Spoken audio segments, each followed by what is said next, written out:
Bom dia, boa tarde, boa noite. Esta é mais uma edição de Pedro e Cora, aquele seu programa sobre tecnologia na veia. E a gente... Pedro e Cora, toda terça-feira, toda quinta-feira no YouTube do Meio, ou então na sua plataforma favorita de podcast, ou então no site do Meio. Já visitou? A gente está lá, vai lá. E não é só a gente que está lá, tem um monte de coisa lá. www.canalmeio.com.br. Pedro e Cora, como vocês sabem, é sempre sobre tecnologia. A gente não fala de nenhum outro assunto que não tecnologia. Eu sou Pedro Dória, ao meu lado está minha amicíssima Cora Rora, hein? Cora, é tecnologia que a gente vai falar? Eu acho que sim, não é não? Eu acho que sim. A gente vai falar de roteiristas comprando a briga errada, velho.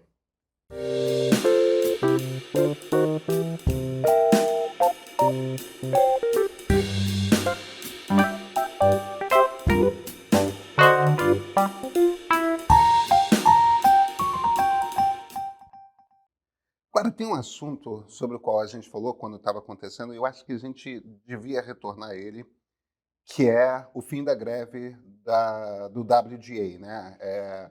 Writers Guild of America, né? O sindicato dos roteiristas, principalmente em Hollywood, né? Não apenas, mas roteiristas de cinema e de televisão.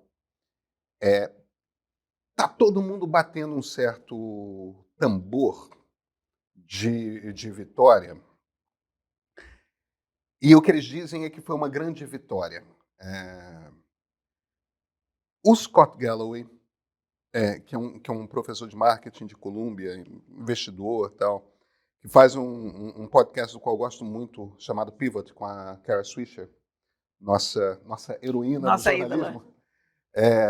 Mas, aliás, eu acho que a Kara realmente é hoje a melhor pessoa jornalista de tecnologia do mundo. Mas o Scott tem um argumento que eu acho matador. Os caras perderam a greve. A coisa, eles entregaram as pontas. E o argumento dele um argumento simples, o outro argumento um pouco mais complexo. O argumento simples é o seguinte: o que eles conseguiram, esse aumento de 5%, é um aumento abaixo da inflação. Sequer corrige a inflação. Quer dizer, eles não tiveram nenhum tipo de vitória real em termos de grana. Agora, ele entra numa coisa mais complexa, que é um argumento que passa por... Os roteiristas não entenderam qual é a briga que eles têm que entrar. O que ele diz? Os estúdios, tanto o estúdio que faz série quanto o estúdio que faz cinema, às vezes é o mesmo, às vezes não é, as produtoras e tudo mais, está todo mundo com... Apesar de você ter alguns CEOs que ganham salários trilionários, são todos negócios em crise. São todos negócios, você tem quem está melhor, tipo Disney, você tem quem está muito ruim, Fox, Universal, Paramount e tal. Está todo mundo ralando para sobreviver, para descobrir um modelo de negócio que se encaixa. O que o Scott Galloway diz é o seguinte: não, se você é um trabalhador, um operário de alguma coisa, mesmo que seja da palavra, e você quer fazer um ganho, você realmente quer ter algum tipo de impacto, melhorar a sua vida, você tem que ir contra quem tem dinheiro. Não adianta ir para uma indústria contra uma indústria que está em crise. Até porque, segundo ele, e ele argumenta e eu concordo com ele, os estúdios hoje são negócios pequenos, são negócios tímidos. O negócio mesmo, ainda mais se você está preocupado com inteligência artificial, é o Vale do Silício. Lá tem dinheiro. A sugestão que o Galloway faz é a seguinte: junta todo mundo, os roteiristas, os atores, os estúdios, os escritores, as editoras, de repente puxa a turma de música também, junta todo mundo. Aí vai para o mercado e diz o seguinte: a gente formou aqui a coalizão dos produtores de conteúdo intelectual. Então a parada é a seguinte: você quer treinar o seu algoritmo de inteligência artificial com todos os livros de todas essas editoras aqui, com todos os roteiros, com todas as imagens de todas essas séries, mas quer treinar com isso?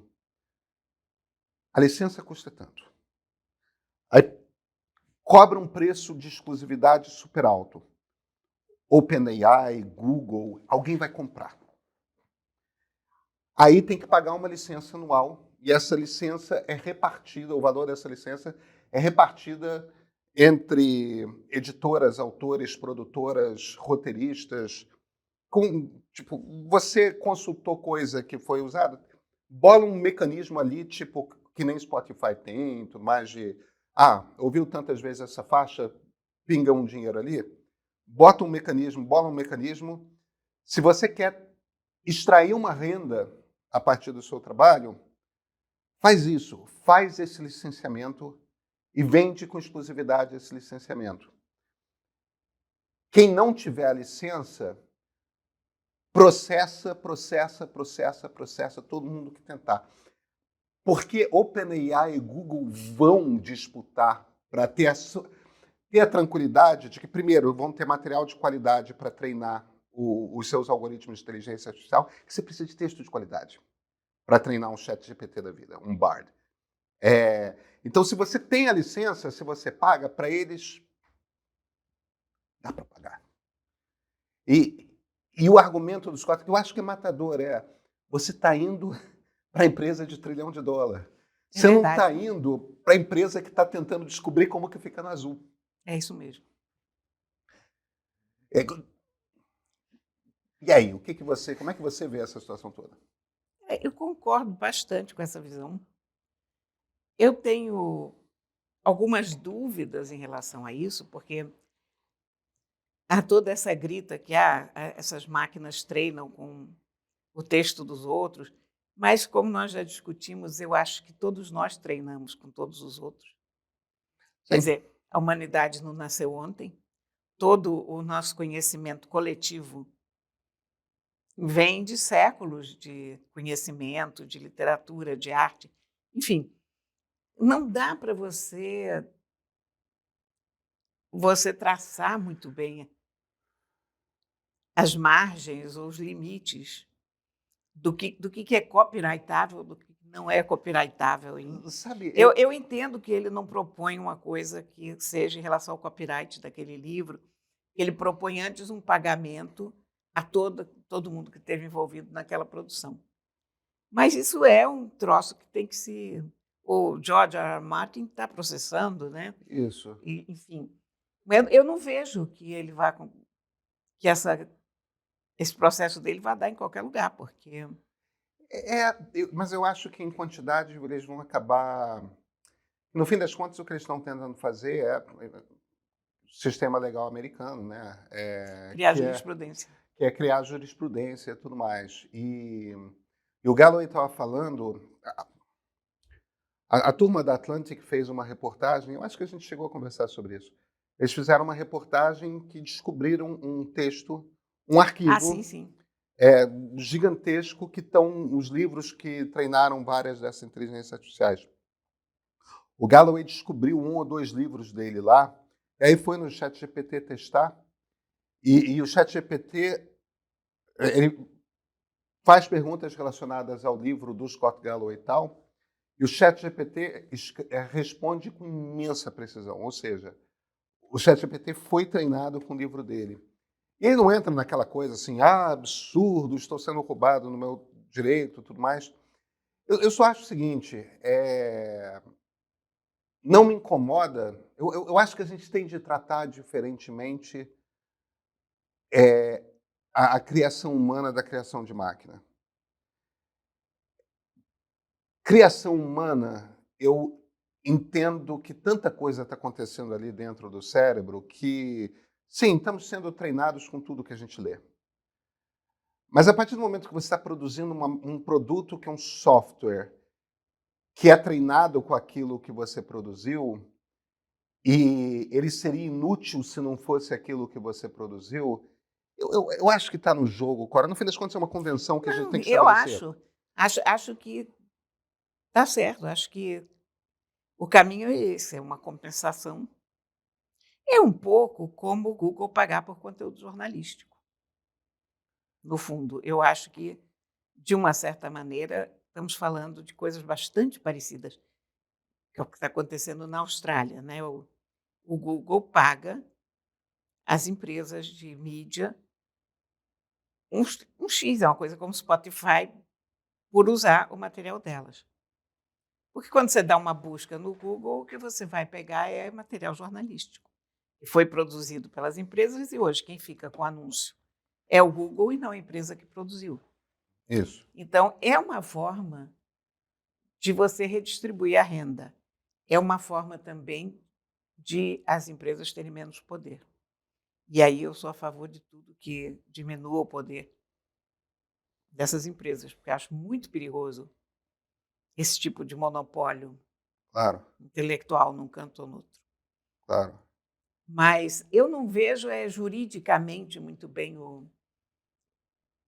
Olha, é uma coisa maravilhosa. Eu, se tivesse nascido 20 ou 30 anos mais tarde do que eu nasci, sabendo algumas coisas, sei lá, não sei o que teria, qual teria sido a chave necessária na minha cabeça, mas eu teria gostado muito de fazer direito, sabe?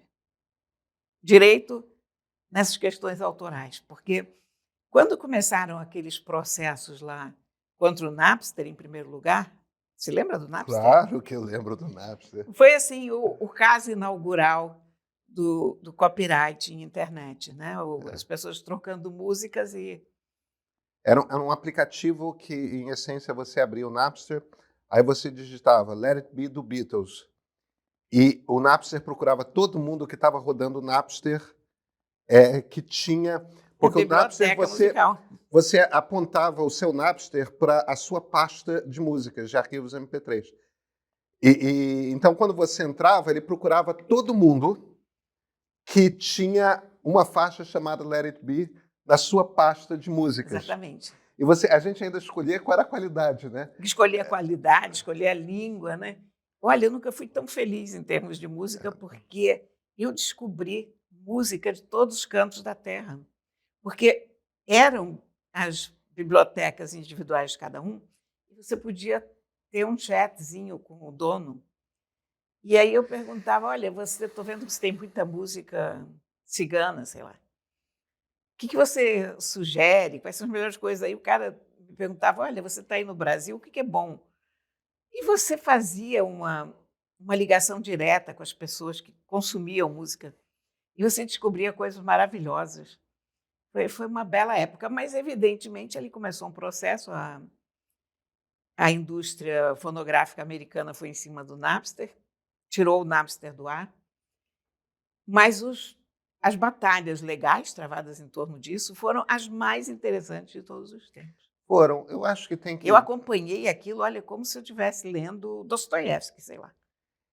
Eu Não, acho Ken que, Follett, pronto. sabe, a indústria fonográfica foi muito agressiva com a pirataria. Foi Ferrou, burra, foi foi burra. burra, eu concordo com tudo isso. Uma vez, num artigo, eu nunca vou esquecer porque me chocou imensamente. O disco mais vendido de 2000 foi um disco dos New Kids on the Block. E vendeu tipo 25 milhões de cópias. O disco mais vendido, eu lembro de cor, o disco mais vendido de 1999, o 2000 foi New Kids on the Block, se chamava Millennium, o disco. 25 milhões de cópias. O disco mais vendido de 1999, do ano anterior, foi aquela remasterização digital de músicas dos Beatles. Eles começaram a remasterizar todos os discos dos Beatles, mas primeiro eles fizeram um disco chamado One, que eram os maiores sucessos remasterizados. Sim, Depois começaram a soltar cada um dos discos, tal, mas o disco mais vendido foi aquele One dos Beatles, que era a primeira remasterização digital de músicas deles, e vendeu 20, 25 milhões de cópias. O disco mais vendido de 2001 é um disco de uma banda americana chamada Linkin Park. Ah, é verdade. Cora, não chegou a 9 milhões de É cópias. verdade. Agora que você falou no Linkin Park, me lembrei disso. Isso quer dizer que a indústria... E se você olha para trás, até os anos 70, O disco mais vendido do ano era sempre isso, 20 milhões de cópias, 25 milhões de cópias, às vezes 27. Quando chega ali de 2000 para 2001, você cair para um terço do tamanho da sua indústria, você tem uma máquina, você tem salários que você paga, você tem os adiantamentos que você pagou. Sempre entrou aquela quantidade de dinheiro. E, de repente, tudo quanto é jovem do mundo para de comprar disco ao mesmo tempo. Porque é isso que aconteceu.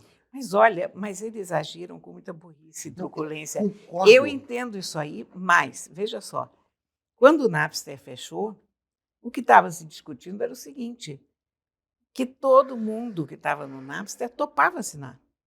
Ou sei lá, 80 e muitos por cento topavam assinar. Assinariam, não me lembro mais qual era a quantia que a gente estava falando, acho que fosse $5 por mês. O problema é que a indústria estava acostumada com o modelo de disco e ela comparava os preços e ela achava que era pouco. Eu concordo E depois inteiramente com você. acabou, ela só atrasou esse momento da assinatura Isso. e perdeu a ferramenta mais importante de conhecimento do seu público, né? Eu concordo com você. Eu acho que você está corretíssimo. Eu acho que foi burra, foi isso, foi aquilo outro, tudo mais. O problema é que a gente não pode esquecer que hoje, em 2023, eu acho que é bastante fácil falar isso, mas naquele momento, nenhuma indústria de nenhum setor tinha sido exposta à transformação radical do seu negócio por conta do advento do digital. Não, A mas você indústria tinha. fonográfica foi a Não, primeira. você tinha um exemplo anterior que não era digital, mas a Motion Pictures Association of America, MPA, que queria barrar a venda dos videocassetes, Eu lembra? sei disso, mas percebe uma coisa. Que também era uma coisa disruptiva, que você gravaria, você Claro, teria os vídeos. claro. Mas a própria indústria fonográfica teve de lidar com fita cassete. E fita cassete era um troço muito mais dramático do que VHS. Porque fita cassete você podia fazer a cópia também é verdade. direto do LP. Mas com quem que você estava lidando quando você era, sei lá, a Columbia Records, a Universal Records, e você tinha que lidar com VHS ou tinha que lidar com cassete? Você estava lidando com BASF, você estava lidando com Philips, você estava lidando com Sony, você estava... Era B2B. Eram grandes corporações americanas, asiáticas, europeias contra grandes corporações americanas, asiáticas, europeias. Quer dizer, não, aí, de repente, tudo quanto é estudante universitário do mundo para de comprar disco. Prenderam uma dona de casa, lembra disso? Eu lembro, foi processado em milhões de dólares. Foi uma coisa totalmente surreal. Surreal. Eu acho que erraram profundamente. Todo mundo que sofreu com a coisa depois, inclusive nós do jornalismo, porque desde então tantos negócios foram desmontados por completo pelo digital. Eu acho que ninguém mais foi burro como a indústria fonográfica porque ela foi o bode expiatório. Ela foi precursora de burrice. Não o bode expiatório, mas o boi de piranha. Né? Que é aquele boi que os boiadeiros botam no rio cheio de piranha para... As piranhas atacam aquele boi para você passar com o resto da boiada e elas estarem distraídas. E funciona, parece. A indústria fonográfica fez tudo errado porque não tinha...